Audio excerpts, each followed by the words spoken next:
Hey everybody, Tarks2988 here, coming to you once again through the power of my hole. Ever since I decided to slow down on content creation to better focus on the things I love, both in my personal life and the hobby, I've managed to get through more games than usual. And I've talked about a whole lot less of them than usual because content creation takes time. So I figured from now on the occasion, I'll make a little video like this just to briefly talk about the games I've been playing and not covering. And this will hopefully fill some of the gaps between uploads on this channel. I've picked 5 of the last handful of games to talk about today, and I'll try to put these in order of the games I think you'll be most interested in to the least. We'll start today's video with a classic for the channel, the official North American release of Trails from Zero on the Nintendo Switch, which is fitting as Trails to Azure just came out, but I've not yet picked up my copy. Actually, I have, as of recording.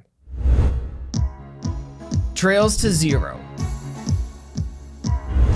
It's hard to say much about this game I haven't said before. It's the first part of the second arc of the ongoing Legend of Heroes continuity. We followed Lloyd Bannings, a junior detective returning to his hometown of Crossbell, as he joins the Special Support Section, a newly created division of local law enforcement that operates parallel to the main task force, and investigates the numerous problematic issues the city has become entrenched in following its rapid technological renaissance. The Legend of Heroes is a fantastic lore-heavy turn-based RPG series, of which I would say this duology, Zero and Azure, are the peak. And while you can start playing the series here, some warning is necessary. Certain emotional payoffs for characters and arcs that started in the preceding trilogy, Trails in the Sky, might not hit with such intensity. Also, simply due to the nature of the series, events from both the Sky trilogy and the Cold Steel series will be spoiled. But it's not as big of a deal as some people might lead you to believe it is. The first time I played this game was through a busted and unfinished leaked translation, and I walked away from the game feeling like it was perhaps the most mundane of all the arc's first chapters, but also that it finished amazingly and weaved a lot of tension throughout. I'd like to clarify, however, that mundane wasn't the insult it may have sounded, as I merely meant to insinuate the issues the party faced throughout the majority of the game felt more like commonplace issues to a society, less fantastical but still interesting and very gripping. What I may have understated the first time I reviewed this game, however, was just how pleasant the cast and chemistry was, and how much they carried you through the slower and more mundane sections of the game. And I think this new translation helped me in realizing that even more. If you're familiar with my channel and my work already, you know that even despite some criticisms here and there, the Legend of Heroes games almost always get my highest recommendations. And this Switch release of Trails to Zero, enhanced with all new features, is certainly no exception. So check it out. Crossbell really is a city. 7 Pirates H. Next up, we have Genkai Toki's 7 Pirates H. If you're new here, you might have missed the time when I got to cover lewd anime games like this with semi-regularity. YouTube doesn't like these, however, and by and large, Sony doesn't either, so times like those have mostly gone by. But I'll still play them here and there when they release. This is a game I was looking forward to, having had a pleasant enough time with the other games in the series, though this one shows more growing pains than the others, officially making the jump to 3D. The gist of the story is quite simple. A pirate girl in search of treasure meets our series mascot and heads off onto the open seas, where she meets and makes new friends with a large cast of colorful and lascivious monster girls. Combat is a fairly simple take on a turn-based RPG, but with a lewd leveling system tacked on to the side. Most stat increases come in the form of fondling minigames. How you fondle your characters changes the shape, size, and firmness of their breasts to reflect their stat increases or decreases, much like how breasts work in real life. It feels like a bag of sand. This is definitely the big gimmick of the title and the one thing that maybe makes it stand out, but it's not really enough to bring it up to the bar previous entries had set. It's a very abusable system, but also a double-edged sword. With the limiters turned off from the options menu, you can turn your characters into walking abominations that are anything but attractive. Otherwise, it's a budget RPG through and through, and if you know what you're getting into and set your expectations accordingly, it's not really a bad time. A lot of the characters, while very archetypal, have fun interactions and creative designs and costume work. And this, more than anything, is what will carry you through the handful of dungeons and environments the series' evolution has to offer, while dealing with its growing pains and somewhat lackluster adventure. Super Mario RPG.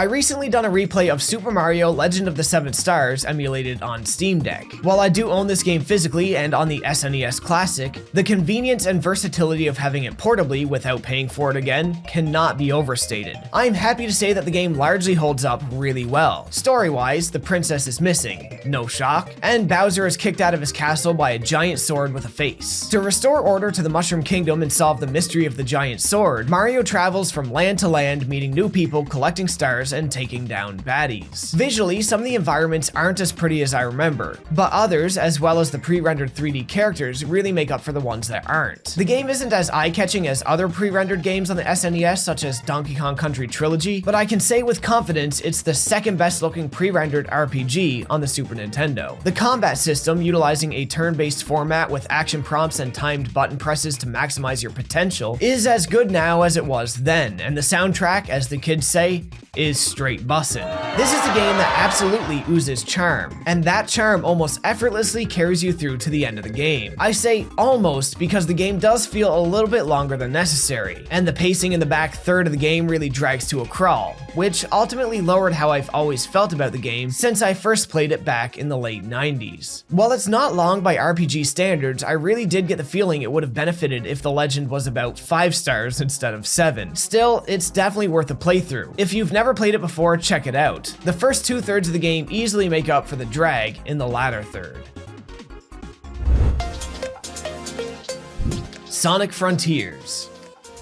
Never much of a Sonic fan myself, I decided to take the risk on a Sonic that didn't look like other Sonic games and try Sonic Frontiers. After bouncing off Sonic Mania several times, my expectations weren't high, but I actually ended up loving this game. The design is all over the place and honestly kind of bad, but I liked the chaotic and unpolished energy more often than not. The open world feels like anything other than a cohesive and planned vision. It feels like they made the land masses, then placed little playgrounds haphazardly all over the place. This results in a pretty ugly world, but a world that anywhere and everywhere you go, there's something to do and play around with. And that certainly has a value. In ways, exploring the world reminded me of going around stages in Mario Odyssey collecting moons. Certain areas are specifically designed gauntlets you're forced to interact with. Some you'll accidentally stumble into, sometimes in a frustrating way, and others you can bypass or interact with at your leisure. There are far more obstacles in the game than what you need to do to complete it. Bosses and special encounters pepper the world and add fun challenges everywhere you go. Combat has its own skill tree, adding a progression system to the game, and you can go fishing with Big the Cat, which is a pretty easy way to bypass or simplify a lot of elements of the game for easy completion. The soundtrack is loaded with metalcore edge, and I mean that in a loving way, as well as classic Sonic bops. That all said, the game is very janky. Control feels awkward at times. Some of the cyberspace stages are just not fun, and for as much as I love that chaotic world design, being forced into certain gauntlets while traversing can get really annoying.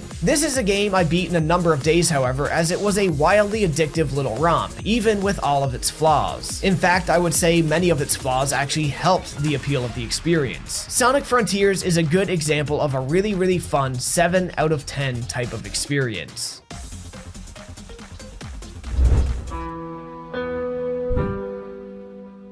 Recore.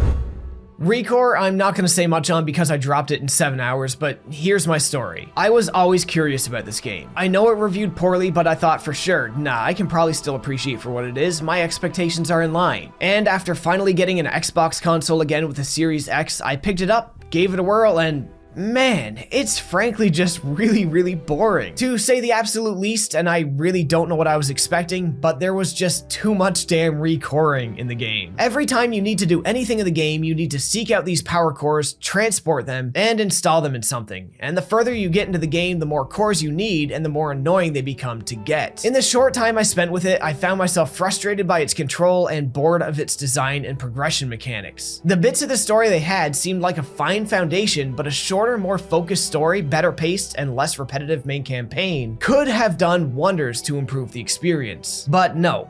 Instead, despite its somewhat meager runtime, it still felt like all filler and no killer. Maybe someday I'll give it another shot, but so far, it was kind of just a bit miserable.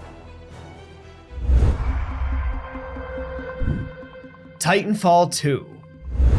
Titanfall 2 is a game I picked up in a dollar store for $4 forever ago and has gone free many times since. I doubt there's many people at this point who still need to hear very much about this game, but as a mainly campaign player when it comes to FPSs, I'd been looking forward to this for quite a while, as it was somewhat highly regarded for its single player campaign, and honestly, like, yeah, it's okay, but it's not exceptional. It's a somewhat generic story of a boy and his bot caught in the middle of a war. The boy this time being a greenhorn soldier thrust into the position of piloting a mech. The mech has a fun personality and you can see him bond with the pilot over the course of the game, but the pilot himself is about as entertaining as a wooden door. The campaign unfolds in a way that allows different stages to utilize different gimmicks, which keeps things fresh as you go, and the mech itself unlocks different loadouts to mess around with and tackle your unique situations with. While all this is good, it's really only exceptional in the world of first-person shooter campaigns, a world where there's been a lack of good and fulfilling campaigns for quite some time. Despite all efforts, I found it hard to get truly invested in the characters or story, and the action was never quite crazy enough to carry the adventure on its own. For its roughly 6-hour campaign, it does enough to be worth the playthrough as a nice little weekend romp, but it's definitely not a campaign that'll leave much of an impression on me later. It's a good attempt in a genre that rarely makes any attempts, but it fails to stack up to what a campaign should really be. So despite being good for the genre, I couldn't help but wish it was better. And those are just 5 of the games I've been playing recently. The original script for this actually had more like 11 or 12 games, and I'm gonna be making a part 2 for this sometime later. So if you're looking forward to more of that, hit that like button, hit that subscribe button, and leave me your comments below to let me know you enjoyed the video. Next time we'll be covering Live Alive, Omori, Returnal, and more. So I hope to see you there, and as always folks, thanks for watching.